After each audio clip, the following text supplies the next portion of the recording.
Good morning and welcome back. This is Guido with a Tactics Talk. Thanks for tuning in. I have a new one here for you from Amerikafka. We've been trying to get a couple replays for him for a while through various buffoonery with version changes and email buffoonery on my part. I have not been able to do it, but here we go. He's got a pretty good game in a T-71 American Tier 7 light tank. Really nice little light tank, especially with the changes. He's on Amerikafka, which is going to make any light tank driver salivate, and he's in a 5-10 battle. Couple arty, some TDs to dig out of the bushes and whatnot. There are really two Amerikafkas.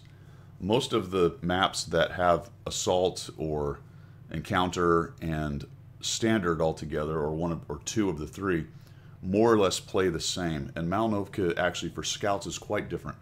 Let's talk the standard version just real quick.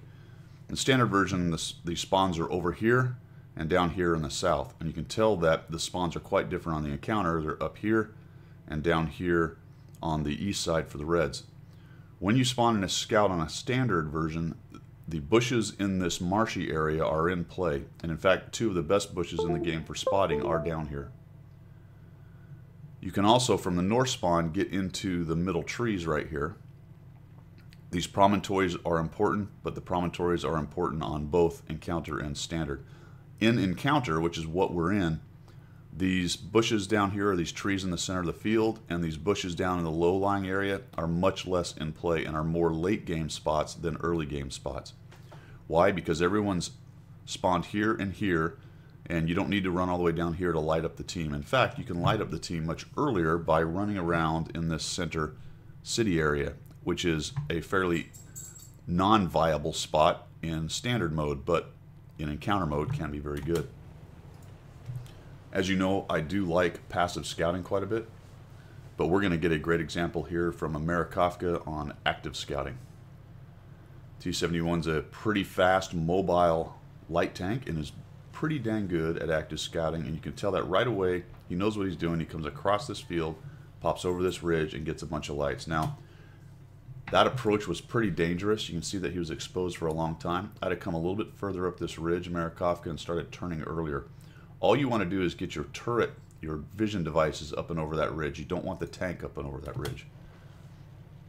Probably what you were trying to do, but we always try to debrief to perfect execution if we can. Now we got a 59-16 from the enemy. Now he's trying to do the same thing. And what has happened here, this is an interesting thing for a bunch of early lights on maps like this where people can see each other early. We now have a pissing contest. Everybody is shooting at each other. They've had a scout jump up underneath us, is lighting up our guys on the ridge. They're hanging out on the ridge. Amerikafka is spotting. This 59-16 is spotting. So we have all kinds of targets. And like moths to flame, everyone has decided to pop up over the ridges and start shooting. Really, at the end of the day, it comes down to which team has better gunnery, and you can tell that Amerikafka's is jumping out in the lead. They're just absolutely hammering this guys. There goes the 100Y. Again, probably exposing yourself a little too much right there. Now that 59-16 of the enemy is doing something different than Amerikafka, right? So look at the team setup and let me know which one of the two, Amerikafka's version of spotting or the 59-16, the red 59-16's version of spotting you would like. There's an example of why you don't go too high.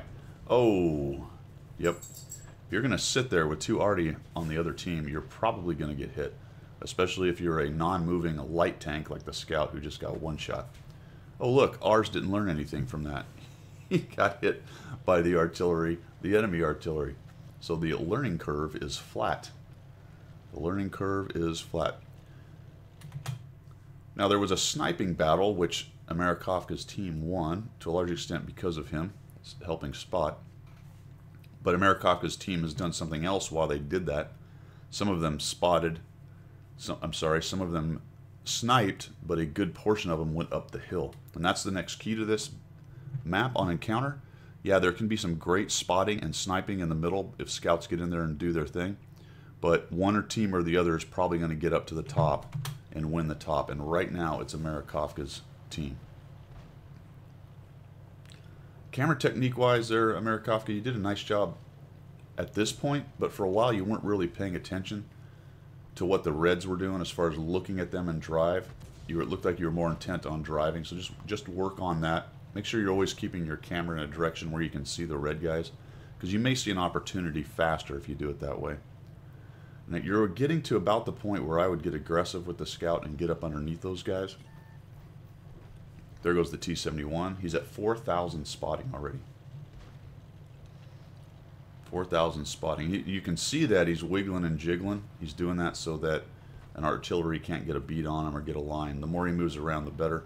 I think he's starting to think about heading down there. He's looking around. All right, what do we got? There's the Firefly. There's the 3001. The Comet's up there. That's 3 of the 5 tanks that's left. So there's 2 tanks not lit or seen yet. Let's get down in here. He's about to go. He's thinking about it. So I would have either gone or not go up that high, Amerikafka, on that ridge. So pick one or the other. You're kind of getting into no man's land by going that far. Just sort of daring them to shoot you, and they will shoot you. Coming on up here. All right, what do we got? I know there's a JP. Oh, there he is. There he is. No. Oh, goodness. Fixes the engine. All right, that's a skill for you new to intermediate players you need to have. Being able to pay attention to what's been critically damaged and fix it on the run or while playing, especially engines on scouts like that. He definitely does not want to be running around with a broken engine if he can help it. And he's just allowing his team to nuke this guy. Good decision. Finish him off. That is what scouts are great for. Spot them, let your team hammer them, and then when the kill shot is there, jump all over them. I'd have gone right after this M6, Amerikafka. You see him, he's probably busy shooting those other guys. He's going to die pretty quickly, but I think had you just driven right at him, you'd have hit him a couple times. Just a little bit of damage left on the table. I know you're going after the Artie, but he had a lot of hit points left. Come in here, we're trying to do the auto-aim thing. We get it locked down. Blast away, and there he goes. Nicely done. A great example of active scouting on the encounter mode for Amerikafka. 5,071 spotting, 243 damage at the end. You left a couple hit points on the table, probably. Not too many, but a couple. Maybe a little earlier push to get in there as your team just started rolling these guys up. But really, overall, fantastic. Nice job. Appreciate it. You got any more replays, send them in to me. I'm always happy to look at them. And otherwise, thanks for tuning in, everybody. If you learned something, make sure you subscribe to the channel, and we will see you.